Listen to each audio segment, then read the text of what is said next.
क्या कोई व्यक्ति जन्म से ही ईमानदार या बेईमान बनकर जन्म लेता है? आज हम इस वीडियो के माध्यम से अपने ज्ञान एवं अनुभव को साझा करेंगे। हमारे द्वारा जो भी वीडियो बनाया जाता है और उसके माध्यम से जो भी बातें रखी जाती हैं, उनका एकमात्र उद्देश्य अपने ज्ञान एवं अनुभव को साझा करना होता है, ताकि जो ज्ञान और अनुभव हमने किसी बात या चीज़ के संबंध में प्राप्त किया है, उनका लाभ दूसरे लोगों को प्राप्त हो सके। क्योंकि ज्ञान पर सबका एक समान अधिकार होता है। हर किसी को ज्ञान को जानने का एक समान अवसर होना चाहिए, क्योंकि एक व्यक्ति के सुख और दुख का प्रभाव दूसरों पर पड़ता है। इस धरती पर सुख जैसी चीज़ तब तक नहीं आ सकती है जब तक एक भी व्यक्ति इस धरती पर दुखमय जीवन व्यतीत करता है। यह मानव जीवन की एक सच्चाई है। मानव को अच्छा जीवन और सुखद शांतिपूर्ण जीवन ज्ञान पर ही संभव होता है। जहाँ तक बात ईमानदारी की बात है, हम यह नहीं कहते कि सारे लोग बेईमान होते हैं, परंतु यह भी सच है कि अधिकतर लोग किसी न किसी कारण से बेईमानी के कार्य में लगे होते हैं, और इस बेईमानी से मानव समाज को अकल्पनीय नुकसान होता है। इससे अनेक तरह की समस्याएं जन्म लेती हैं। कुछ समस्याएं तो ऐसी होती हैं जो दृष्टिगत होती हैं, और कुछ ऐसी होती हैं जो दिखाई भी नहीं पड़ती हैं, और ऐसी समस्याएं अत्यंत दीर्घकाल में विचार करने पर समझ में आता है कि इस तरह का भी प्रभाव पड़ता है। जैसे अमीर अमीर होता जाता है, गरीब गरीब होता जाता है। उपभोग और उपयोग की चीज़ें अधिकतर लोगों की पहुंच से बाहर होती जाती हैं। जो ज़मीन 25 साल पहले खरीदने की क्षमता 90% लोगों में थी, आज वह घट करके शहर में 10% लोग ही ऐसे हैं जो मकान के लिए ज़मीन खरीद सकते हैं। यह सब कुछ बेईमानी और भ्रष्टाचार जैसी चीज़ों के कारण हुआ है। इसी कारण से इस विषय पर हमने वीडियो बनाने का विचार सोचा। अब हम आते हैं मुख्य प्रश्न पर, क्या कोई व्यक्ति जन्म से ही बेईमान या ईमानदार बनकर जन्म लेता है? इस प्रश्न का उत्तर जानने के पूर्व मनुष्य को एक बालक के जन्म लेने की स्थिति को जानना आवश्यक होता है।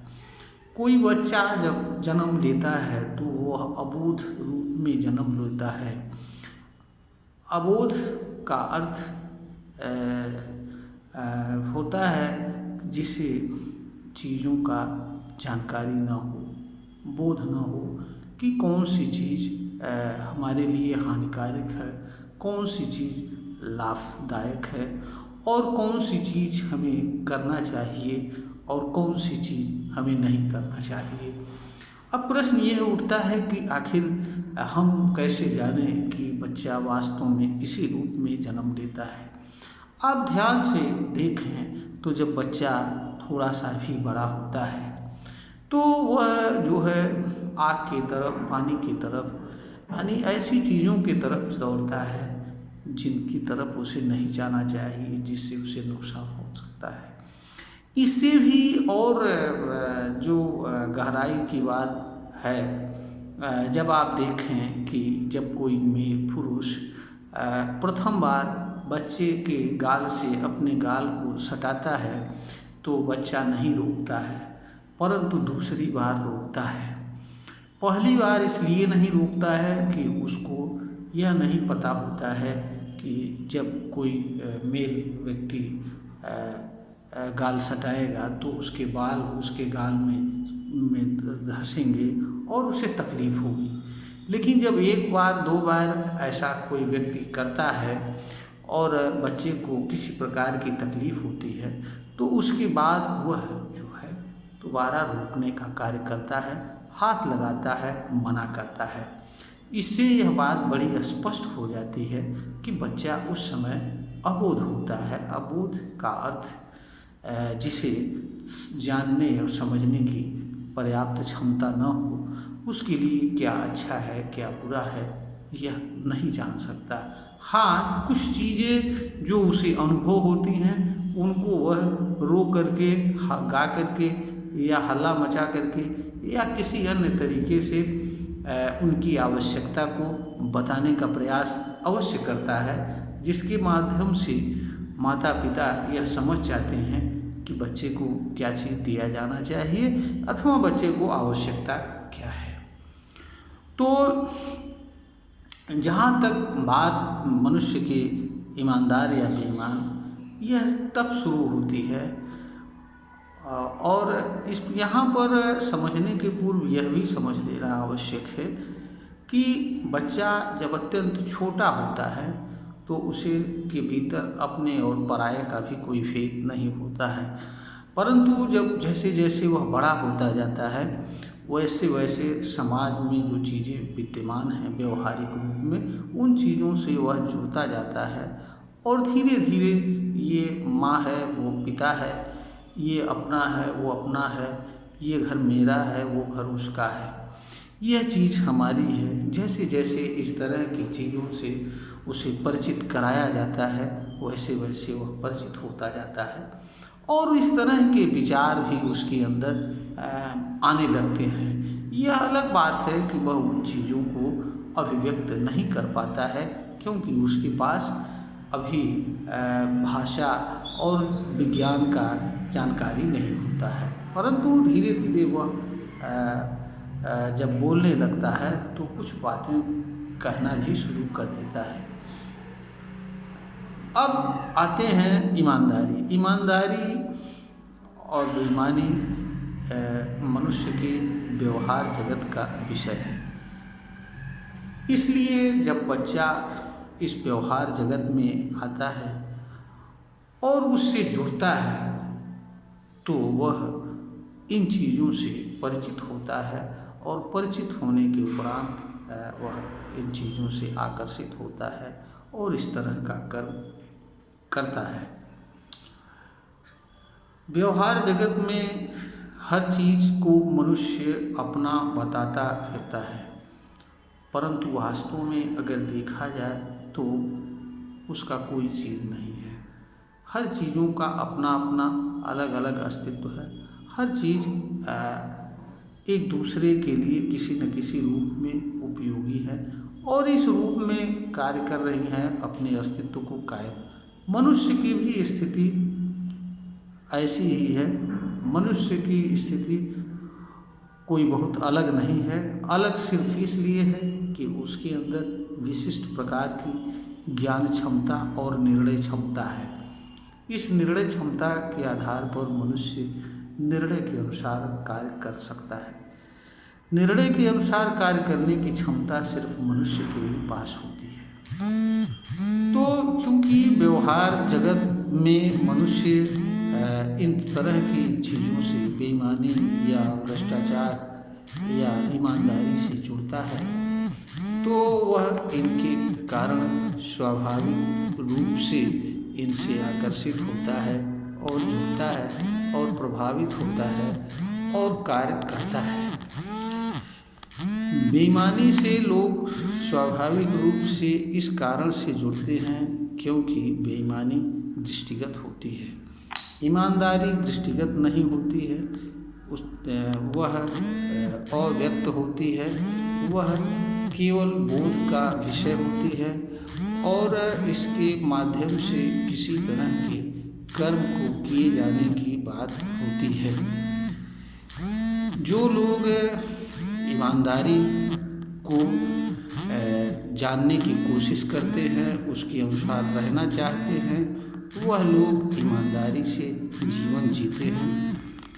यह सही है कि ऐसे लोगों की संख्या कम होती है, और जिन लोगों का अपना कोई दृष्टिकोण नहीं होता है, विचार नहीं होता है, जो लोग केवल जैसा दूसरे लोग कर रहे हैं उसे भी करना में अपना भलाई समझते हैं, वास्तव में दूसरे लोगों के द्वारा की जाने वाली चीज़ें अच्छी हैं या बुरी हैं, इनसे उनका लेना देना नहीं होता है।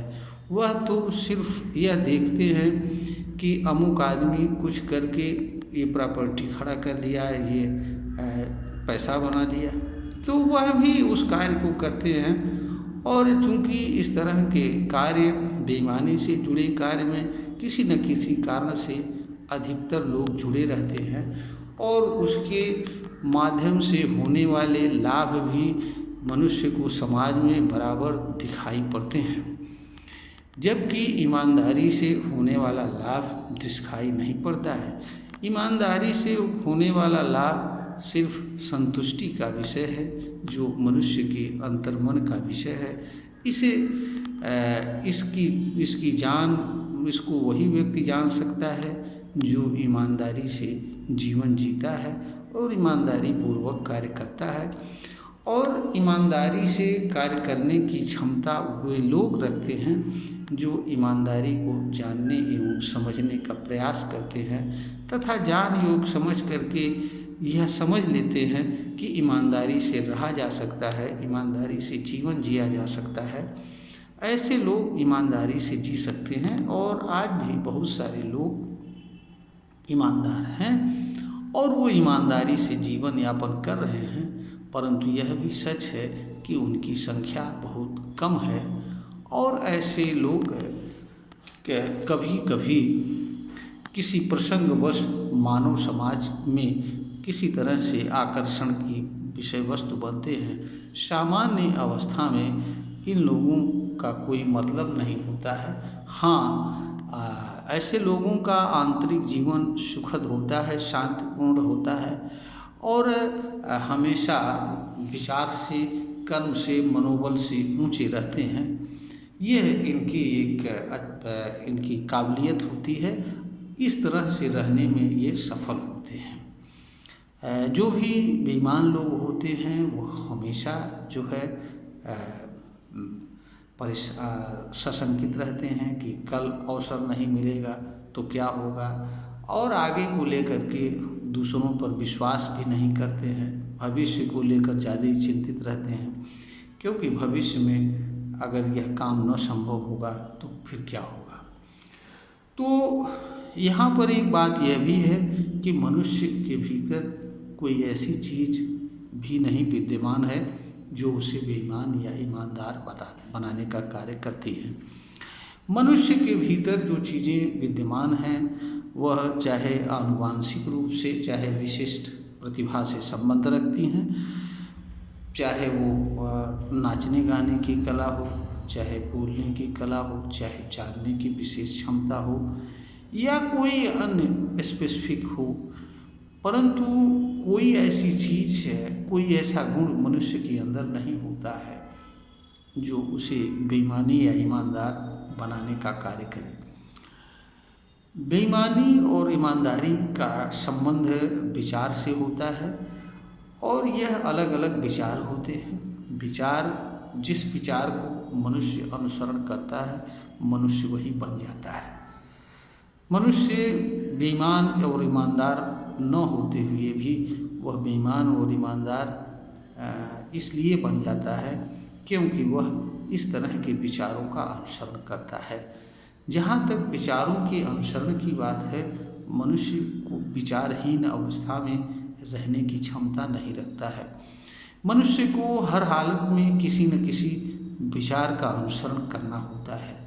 मनुष्य ईमानदार और निष्पक्ष दोनों तरह के विचारों को स्वीकार करने और अनुसरण करने का एक समान अवसर रखता है, परंतु अधिकतर लोग बेईमानी से जुड़े विचार को ही पसंद करते हैं। इसका कारण यह है कि बेईमानी से जुड़ा कार्य और इससे होने वाला लाभ व्यवहार जगत में दृष्टिगत होता है, परंतु ईमानदारी से होने वाले कार्य का लाभ दृष्टिगत नहीं होता है। इस कारण से लोग ईमानदारी को पसंद नहीं करते हैं, बेईमानी को अपने लिए ज़्यादा उचित समझते हैं, क्योंकि कभी कभी थोड़े प्रयास से या बिना प्रयास के भी बहुत सारी चीज़ें धन संपदा प्राप्त हो जाती है और भौतिक विकास उनका हो जाता है, भौतिक रूप से काफ़ी आगे चले जाते हैं। चूँकि भौतिक जीवन में भी हर मनुष्य को जीना होता है और भौतिक जीवन की उपेक्षा करके भी जीवन जीना का वश बहुत कम लोगों के पास होता है। इस कारण से लोग भौतिक जगत में जो कुछ हो रहा होता है उससे ही ज़्यादातर लोग आकर्षित होते हैं। दूसरा ये भी है कि बहुत कम लोगों के पास किसी चीज़ के संबंध में अपना कोई स्पष्ट विचार होता है। जब मनुष्य के पास अपना स्पष्ट विचार नहीं होता है तो मनुष्य दूसरों के द्वारा बताए गए या अनुसरण किए जाने वाले विचार का अनुसरण करने के लिए बाध्य होता है। चूँकि अधिकतर लोग बेईमानी से संबंध रखने वाले विचारों का अनुसरण कर रहे होते हैं, इसलिए मनुष्य स्वाभाविक रूप से इसी तरह के विचार से जुड़ता है। दूसरी बात यहाँ पर यह भी है कि जब मनुष्य के पास अपना कोई विचार नहीं होता है तो मनुष्य को नकलची जीवन जीना पड़ता है और नकलची जीवन में मनुष्य को वही करना पड़ता है जो बहुत सारे लोग कर रहे होते हैं। चूँकि बहुत सारे लोग बेईमानी जैसे कार्य से किसी न किसी कारण से जुड़े रहते हैं, इसलिए नकल भी लोग बेईमानी का ही करते हैं। एक कारण यह भी है। तो ये सब मूल कारण है।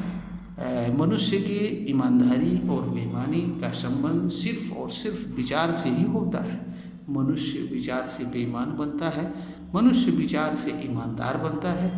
मनुष्य जिस तरह के विचार का अनुसरण करता है मनुष्य वैसा बन जाता है। यह मानव जीवन की एक सच्चाई है। यह वीडियो ज्ञानवर्धन हेतु हमने तैयार किया, प्रेषित कर रहा हूँ। आशा है यह वीडियो अपने उद्देश्य में सफल होगी। इसी के साथ मैं अपनी बात को विराम देता हूँ।